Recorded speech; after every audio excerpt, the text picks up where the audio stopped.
बच्चों, स्वागत है आपका हमारे चैनल पर्सनल ट्यूटर पे। मेरा नाम है ऐश्वर्या शर्मा एंड मैं आपको पढ़ाऊंगी chapter number 7 population.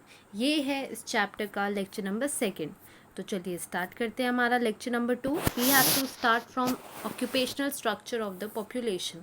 The population of a region can be classified into working and non-working groups. These people who are not in jobs or professions despite being in the productive age group come under the non-working group.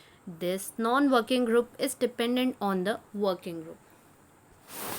किसी भी जगह का जो population है उसे again occupational structure के हिसाब से सब डिवाइड किया गया है वर्किंग में एंड नॉन वर्किंग ग्रुप में। मतलब ऐसे लोग जो काम करते हैं एंड ऐसे लोग जो काम नहीं करते हैं।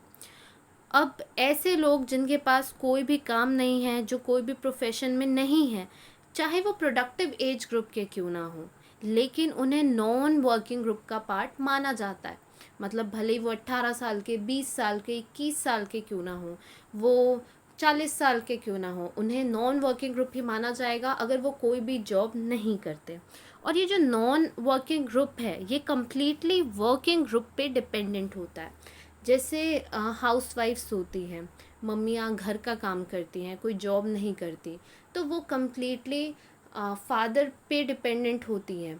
तो हम यहाँ से हम समझ सकते हैं कि किस तरीके से जो नॉन वर्किंग ग्रुप होता है वो कम्प्लीटली वर्किंग ग्रुप पे डिपेंडेंट होता है। If the proportion of working population is higher in a region, then the population is termed as industrious. Such a region has rapid development. अब कोई भी ऐसी जगह जहाँ पे काम करने वाले लोग ज़्यादा हैं, जहाँ पे वर्किंग ग्रुप ज़्यादा है, ऐसी जगह को इंडस्ट्रियस माना जाता है और ऐसे एरिया में बहुत जल्दी डेवलपमेंट होता है। Now coming to area of residence, the population of a region can be divided into two groups as per the area of residence, that is rural and urban. People in the rural areas are mainly employed in primary occupations, and in urban areas the proportion of people working in secondary and tertiary occupation is large. अब किसी भी जगह की जो population है again उसे दो sub groups में डिवाइड किया गया है एरिया ऑफ रेसिडेंस के हिसाब से, और वो दो सब ग्रुप्स हैं rural area and urban area. मतलब rural population and urban population. ऐसे लोग जो रूरल एरिया में रहते हैं, जो गांव के एरिया में रहते हैं, ऐसे लोग प्राइमरी ऑक्यूपेशन करते हैं। प्राइमरी ऑक्यूपेशन मतलब होता है agriculture and agro based occupations, agriculture से रिलेटेड काम। और ऐसे लोग जो अर्बन एरिया में रहते हैं, जो शहरी जगहों में रहते हैं, ऐसे लोग सेकेंडरी और टर्शियरी काम करते हैं। सेकेंडरी काम में क्या आता है? सेकेंडरी काम में आता है कि agriculture as a raw material use करके न्यू प्रोडक्ट्स उसमें से बनाना। मतलब हम कह सकते हैं इंडस्ट्रीज से रिलेटेड काम या मैन्युफैक्चरिंग का काम। एंड जो टर्शियरी सेक्टर है उसमें ट्रांसपोर्ट आता है, कम्युनिकेशन आता है, जितनी भी सर्विसेज होती है वो सारी चीज़ें आती है। तो ये सेकेंडरी और टर्शियरी ऑक्यूपेशन काम होता है अर्बन एरिया के लोगों का। The population in the rural area is involved in the production of food grains. The urban population is dependent on the rural population for the supply of food grains. ऐसा population जो rural area में रहता है वो ज़्यादा से ज़्यादा food grain के प्रोडक्शन में इन्वॉल्व रहता है। मतलब ऐसे लोग जो गांव एरिया में रहते हैं वो फूड ग्रेन्स हमारे लिए उगाते हैं, और ऐसे लोग जो अर्बन एरिया में, जो शहरी जगहों में रहते हैं, वो कम्प्लीटली इन रूरल लोगों पे डिपेंडेंट होते हैं कि ये हमको फूड ग्रेन प्रोवाइड करेंगे।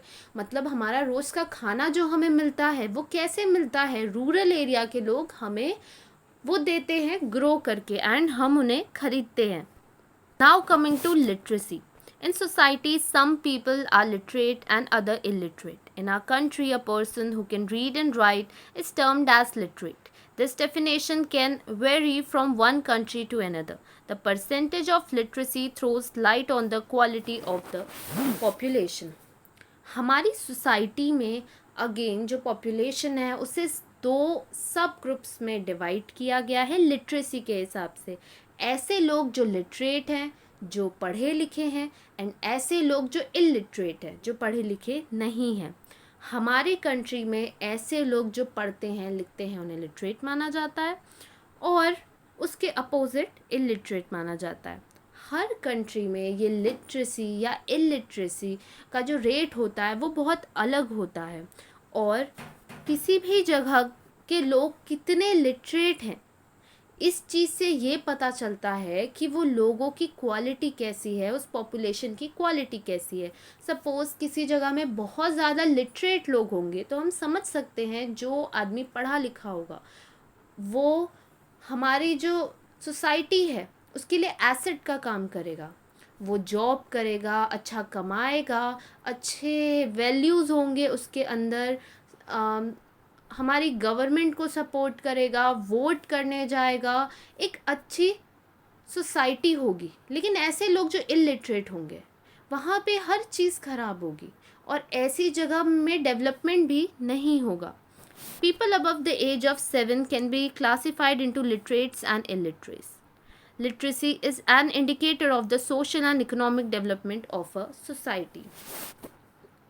ऐसे लोग जो 7 साल से बड़े हैं, या हम कह सकते हैं ऐसे बच्चे जो 7 साल से बड़े हैं से लेकर आप जब तक ज़िंदा रहते हो, ये पूरी जो एज है, इस पूरी एज के लोगों को डिवाइड किया गया है लिटरेट और इलिटरेट में।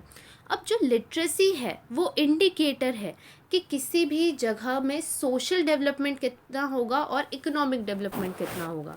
तो आपके दिमाग में क्वेश्चन आया होगा कि लिटरेसी का सोशल डेवलपमेंट और इकोनॉमिक डेवलपमेंट से क्या रिलेशन है। तो सबसे पहले सोशल डेवलपमेंट में आ जाते हैं। सोशल डेवलपमेंट मतलब होता है सोसाइटी का डेवलप होना। मैं आपको एग्जांपल से बताती हूँ। हमारी जो पहले की पुरानी सोसाइटी थी उसमें बहुत सारी ख़राब चीज़ें थी, जैसे लड़का लड़की पे भेदभाव किया जाता था, लड़की होते ही उसे मार दिया जाता था, सती प्रथा होती थी, दहेज मांगा जाता था।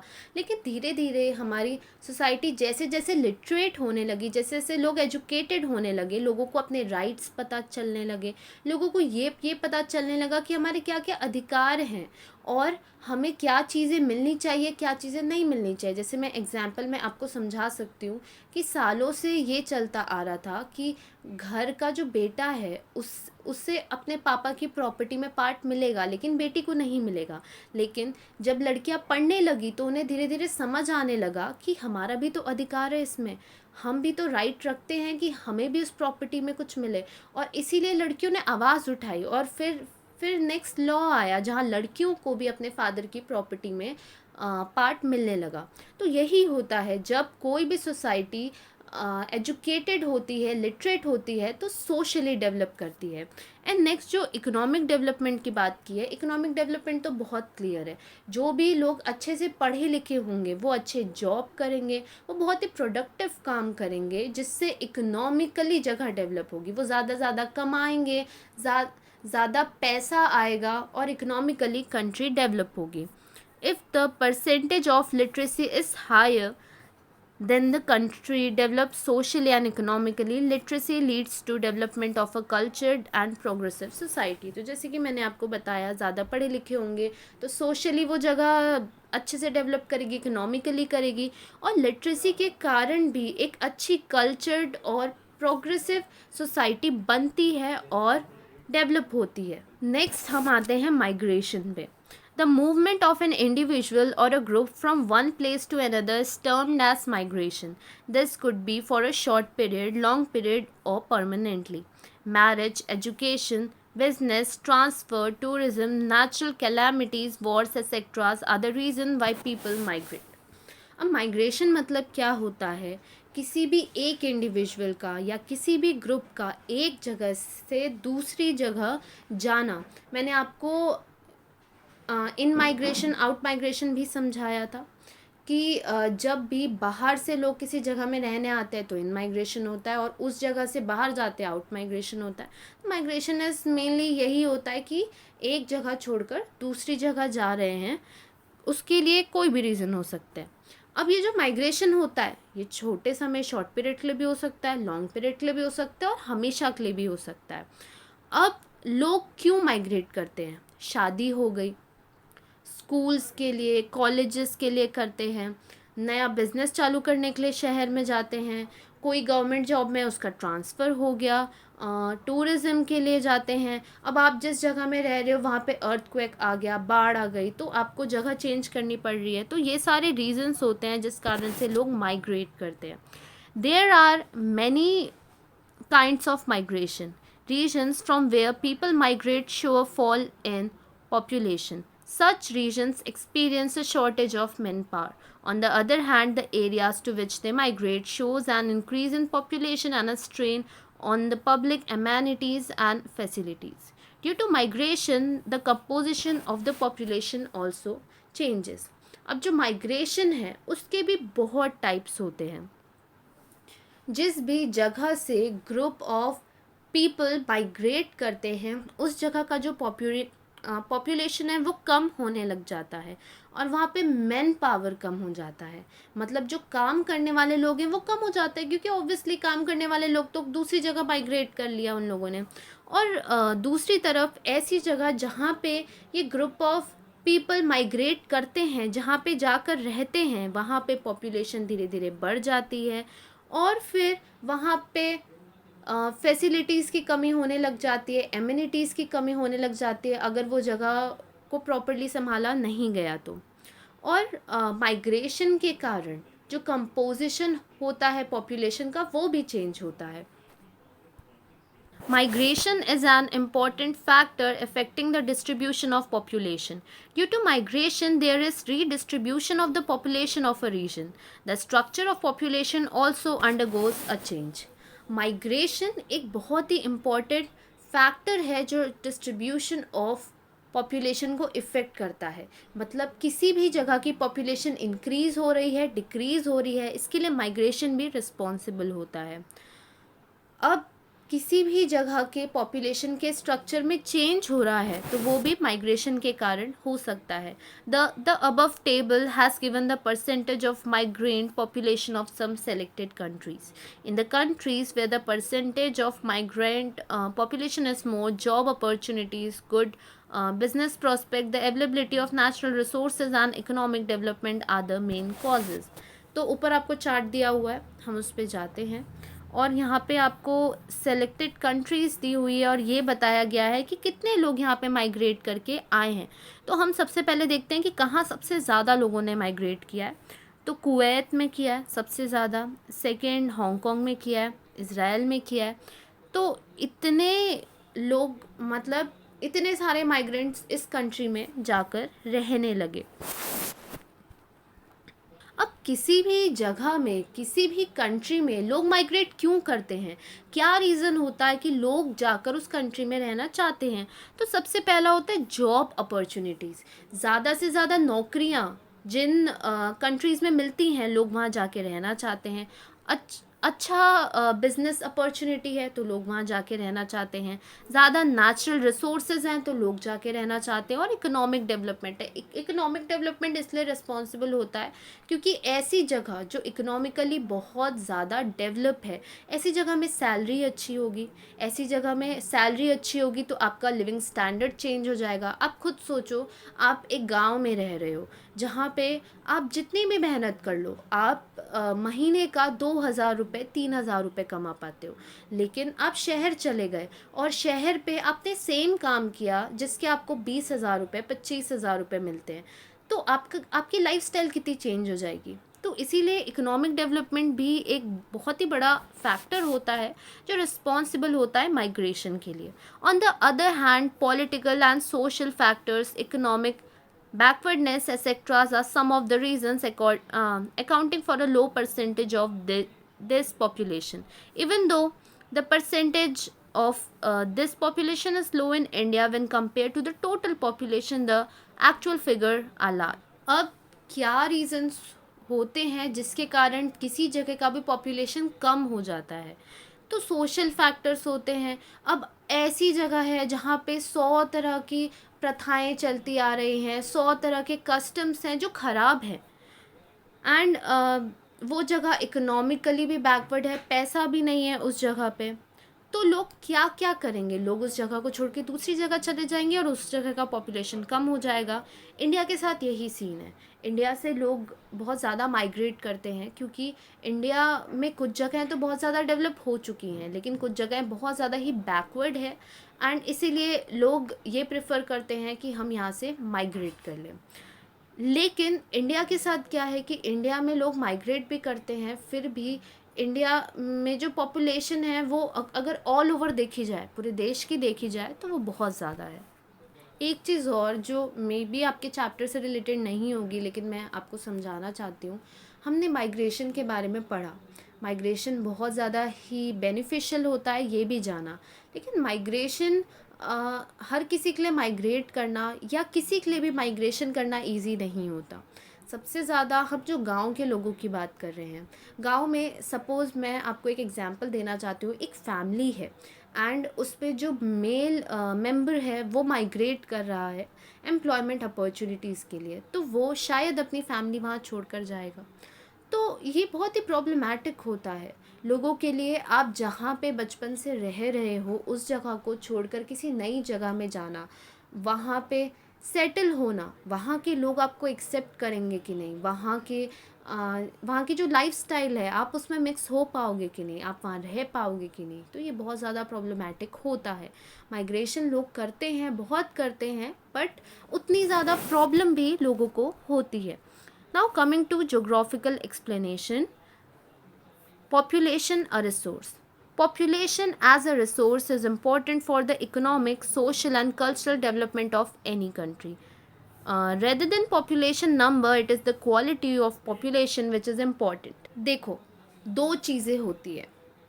एक कंट्री है जहाँ बहुत ज़्यादा पॉपुलेशन है, लेकिन वहाँ के लोग इलिटरेट हैं, अच्छे से पढ़े लिखे नहीं हैं, सोशली बैकवर्ड हैं, इकोनॉमिकली बैकवर्ड हैं। लेकिन एक जगह है जहाँ पॉपुलेशन बहुत कम है पर लोग वहाँ के लिटरेट हैं और इकोनॉमिकली भी बहुत ज़्यादा डेवलप है वो जगह, तो ऐसी जगह बहुत ज़्यादा डेवलप करेगी। ऐसी जगह में जो पॉपुलेशन है वो रिसोर्स का काम करेंगे, वो बहुत ज़्यादा प्रोडक्टिव होंगे, वो बहुत अच्छा रिज़ल्ट देंगे।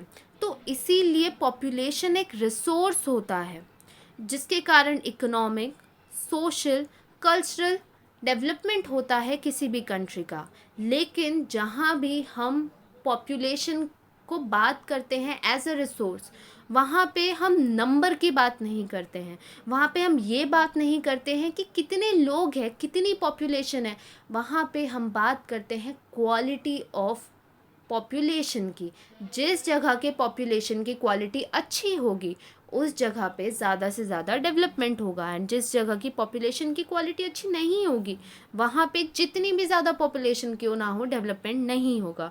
Along with the percentage of literacy, sex ratio, age group, health, educational levels, etc. are also considered while thinking of population as a resource. The supply of skilled and unskilled labors depends on the quality of population. साथ ही साथ हम ये भी देखते हैं literacy कितनी है, sex ratio कितना है, आदमी कितने हैं, औरतें कितनी हैं, एज ग्रुप कितना है, प्रोडक्टिव एज ग्रुप उसमें से कितना है, वर्किंग क्लास कितनी है, उनका हेल्थ कैसा है, कितना एजुकेशन उनको मिला हुआ है। और ये सारी चीज़ों के बाद ये समझा जाता है कि पॉपुलेशन कैसी है, क्वालिटी पॉपुलेशन है कि नहीं, और किसी भी जगह में कितने स्किल्ड लेबर्स हैं और कितने अनस्किल्ड लेबर्स हैं, ये भी उस जगह की पॉपुलेशन की क्वालिटी पे डिपेंड करता है।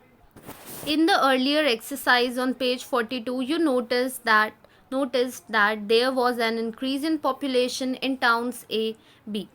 That only means that there was a growth of population, but can you say anything about the development of these towns? If there are no houses for these increasing population, no adequate drinking water, then of what use is this growth only? तो हमने page number 42 में दो towns देखे थे जिनमें population increase हो रही थी, धीरे धीरे साल ब साल जो पॉपुलेशन है धीरे धीरे बढ़ती जा रही थी। पर क्या ये पॉपुलेशन का इंक्रीज़ होना सही है, या हम कह सकते हैं क्या ये पॉपुलेशन के इंक्रीज़ होने को हम कह सकते हैं कि इन टाउन्स में डेवलपमेंट हो रहा है? अगर उस जगह में इनके रहने के लिए घर नहीं है, अगर उस जगह में इनके पीने के लिए पानी नहीं है, तो ये जो ग्रोथ ऑफ पॉपुलेशन है इसका क्या काम? ये कैसे ज़िंदा रहेंगे? ये कैसे प्रोडक्टिव बनेंगे? In those towns for how many people has additional drinking water been made available? How many children have started attending school? Or in which city are the people happier? Growth does not mean development. Then how can development be measured? अब जैसे कि मैंने 2 towns की बात की, तो क्या इन्हें पीने का पानी मिल रहा है? इनके जो बच्चे हैं, या धीरे धीरे पॉपुलेशन इंक्रीज़ हो रही है, तो जो बच्चे हैं क्या वो स्कूल जा रहे हैं? क्या इस सिटी के, इस टाउन के लोग खुश हैं? तो यहाँ से आपको ये समझाने की कोशिश की जा रही है कि ग्रोथ का मतलब डेवलपमेंट नहीं होता। ये चीज़ मैंने आपको पहले भी समझाई। नंबर ऑफ पॉपुलेशन को हम डेवलपमेंट नहीं बोलते। हम डेवलपमेंट तब बोलते हैं जब इस पॉपुलेशन में क्वालिटी रहे। तो किसी जगह के भी डेवलपमेंट को मेजर कैसे किया जा सकता है?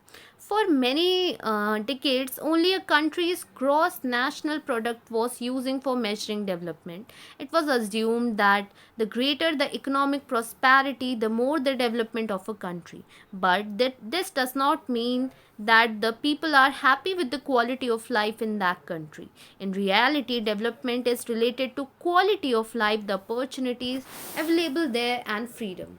सालों से हमारे देश में जीएनपी, ग्रॉस नेशनल प्रोडक्ट जो होता है, उसका यूज़ किया जाता है ये जानने के लिए कि कितना डेवलपमेंट हो रहा है। अब ग्रॉस नेशनल प्रोडक्ट क्या होता है? ग्रॉस नेशनल प्रोडक्ट मतलब होता है कि एक साल में कितना प्रोडक्शन हुआ, कितनी चीज़ों का प्रोडक्शन हमारे देश में किया गया। तो ये माना जाता है अगर कि जीएनपी ज़्यादा है, ग्रॉस नेशनल प्रोडक्ट ज़्यादा है, तो इकोनॉमिकली हमारी कंट्री डेवलप कर रही है और हमारी कंट्री में ज़्यादा से ज़्यादा डेवलपमेंट हो रहा है। पर क्या आप जीएनपी से ये बता सकते हैं कि लोग कितने खुश हैं? क्या आप ये बता सकते हैं कि उनकी लाइफ की क्वालिटी कैसी है? नहीं, ऑब्वियसली नहीं। अगर हमारी सोसाइटी में ऐसा होता है कि जो रिच लोग हैं वो धीरे धीरे रिचर होते जा रहे हैं, धीरे धीरे धीरे उनके पास जो पैसा है वो धीरे धीरे बढ़ता जा रहा है, और जो गरीब लोग हैं वो धीरे धीरे और ज़्यादा गरीब होते जा रहे हैं, ऐसा सपोज़ हमारी कंट्री में हो रहा है, तो क्योंकि अमीरों के पास ज़्यादा पैसा आएगा और वो धीरे धीरे डेवलप करेंगे, वो ग्रोथ करेंगे, तो हमारी जीएनपी तो ज़्यादा दिखाएगी ही, क्योंकि वो तो प्रोडक्शन कर रहे हैं ना। पर क्या हमारी जीएनपी से हमें ये पता चल सकता है कि जो गरीब है वो कितने गरीब होते जा रहे हैं? क्या वो एक अच्छी लाइफ जी रहे हैं? नहीं। तो रियलिटी में हम जब भी किसी भी देश के डेवलपमेंट की बात करते हैं तो हम इस बारे में बात करते हैं कि हर इंडिविजुअल, हर कोई जो जिससे हम इस पॉपुलेशन में गिनते हैं, क्या वो एक क्वालिटी की लाइफ जी रहे हैं? क्या उन्हें सारी अपॉर्चुनिटीज़ जो हर आदमी डिज़र्व करता है वो मिल रही है? क्या वो फ्रीडम में जी रहे हैं?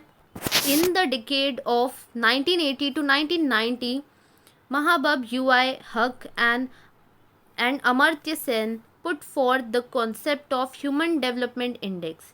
United National Development Program published a list of countries based on HDI scores every year.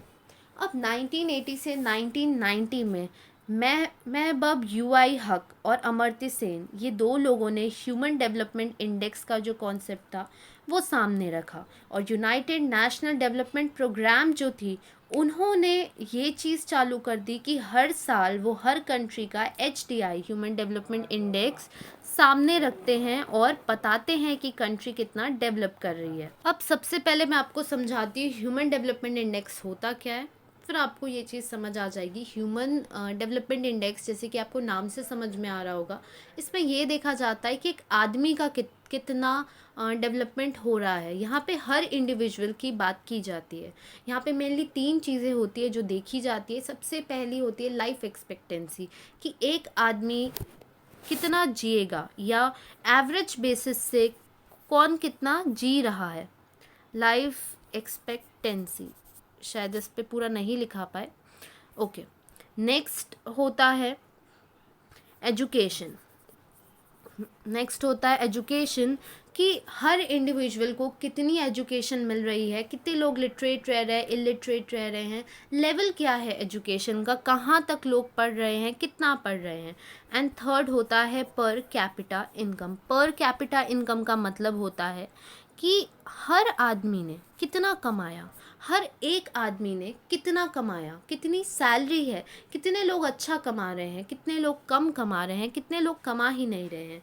तो ये होता है ह्यूमन डेवलपमेंट इंडेक्स। तो यहाँ पे आपको एक लिस्ट दिया हुआ है, जैसे आप नॉर्वे का देख सकते हैं। नॉर्वे में डेवलपमेंट बहुत हाई है, वहाँ का 0.949 है HDI।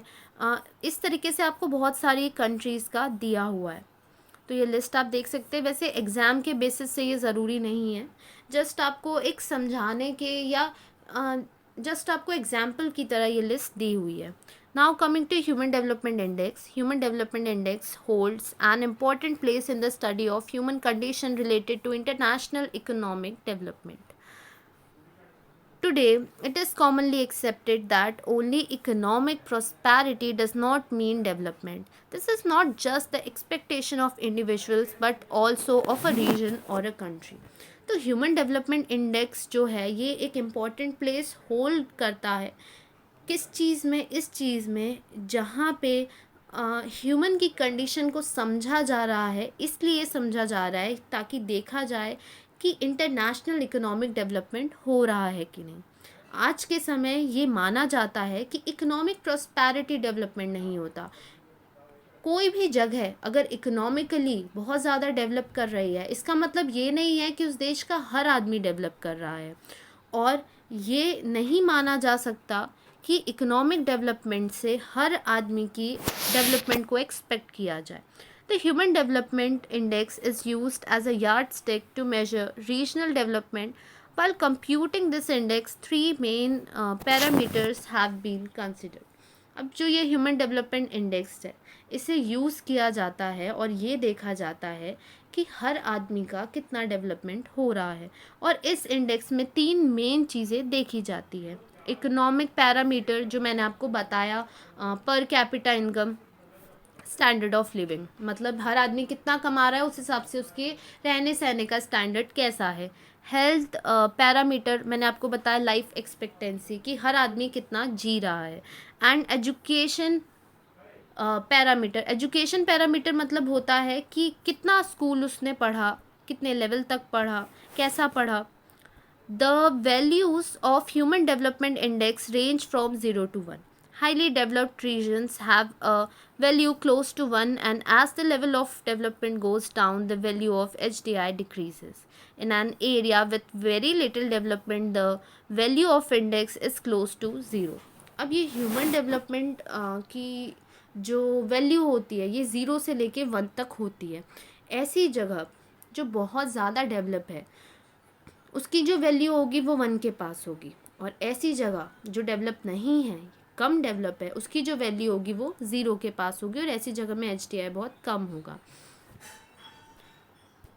Now coming to density of population in Maharashtra. While considering the district-wise density of population in Maharashtra, the following features stand out. Population density is less in the eastern district of Maharashtra, while they are more in the western district. तो जब हम महाराष्ट्र के हर district का population देखेंगे, कितनी density है population की देखेंगे, तो हमने ये जाना कि ईस्टर्न डिस्ट्रिक्ट्स जो है महाराष्ट्र पे, वहाँ पे बहुत कम पॉपुलेशन है, एंड जो वेस्टर्न डिस्ट्रिक्ट्स हैं वहाँ पे ज़्यादा है। Higher density indicates urbanisation and higher level of industrialisation. Therefore Mumbai city district and Mumbai suburb district, Thane, Pune, Nagpur district have higher density. किसी भी पॉपुलेशन की ज़्यादा डेंसिटी है, इसका मतलब है कि वहाँ पे अर्बनाइजेशन है। हायर डेंसिटी मतलब ज़्यादा लोग रह रहे हैं, मतलब वहाँ पे अर्बनाइजेशन है और इंडस्ट्रियलाइजेशन है। अब जैसे मुंबई डिस्ट्रिक्ट है, मुंबई सबर्ब डिस्ट्रिक्ट है, थाने हैं, पुणे है, नागपुर है, इन जगहों की जो डेंसिटी है वो बहुत ही ज़्यादा है। The rain shadow districts as well as the district in extreme east which are densely forested show less density. अब ऐसी जगह जो रेन शेडो डिस्ट्रिक्ट है, या ऐसी जगह है जहाँ पे जो एक्सट्रीम ईस्ट में है महाराष्ट्र पे, यहाँ पे बहुत ज़्यादा फॉरेस्ट है, जंगल बहुत ज़्यादा है, इसलिए इन जगहों की जो डेंसिटी है ये बहुत ही कम है।